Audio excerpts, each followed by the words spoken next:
আমি কথা দীর্ঘায়িত করব না, খুব সংক্ষিপ্ত। পরিবার আমার একটি পরিবার। মানিকগঞ্জ জেলায় যত শিল্পপতি রয়েছে সবাই ঢাকার দিকে যে সম্পদ করে, বেল কারখানা করে। অন্য পরিবার কেন মানিকগঞ্জে করে? মানিকগঞ্জে যেন কর্মসংস্থান সৃষ্টি হয়, মানিকগঞ্জের বেকার যুবকরা যেন কর্মসংস্থান পায়। ইতিমধ্যে আমরা প্রত্যেকটি থানায়, প্রত্যেক মাঠে রাজনৈতিক এবং অরাজনৈতিক সকল তরুণ সমাজের কাছে গিয়েছি।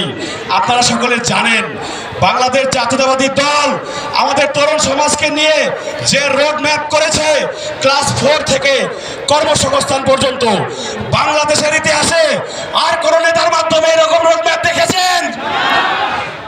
আমাদের সারা বাংলাদেশে নারী সমাজ এবং আমাদের মুরব্বীদের নিয়ে বাংলাদেশ জাতীয়তাবাদী দল বিএনপি যে রোড ম্যাপ করেছে, বাংলাদেশের ইতিহাসে আর কোন নেতা এই রোড ম্যাপ করার যোগ্যতা রেখেছে?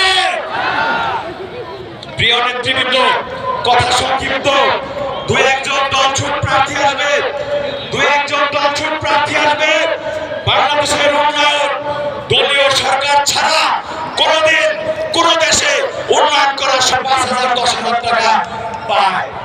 তাদের কাছে ওই দলছুট প্রার্থীরা ঋণ রয়েছে। তারা আমাদের কি উন্নয়ন করবে? তাদের দ্বারা কি উন্নয়ন সম্ভব? প্রিয় নেতৃবৃন্দ, আরেকটি কথা বলতে হয়, বাংলাদেশে 5ই আগস্টের পরে এই 71 মুক্তিযুদ্ধের স্বাধীন হওয়া দেশ, মুক্তিযোদ্ধারা মাঝে থাকতে গুপ্ত সংস্কৃতি কি দেশে চলবে? গুপ্ত সংস্কৃতি কি চলতে না চায়? এই দেশে গুপ্ত সংস্কৃতি চলবে না। যে ভালো কাজ করবে ওপেন বলবে। আল্লাহ তাআলা ছাড়া কেউ কি নির্ধারণ করতে পারবে? আমরা সকলে খুব ভালো করে জানি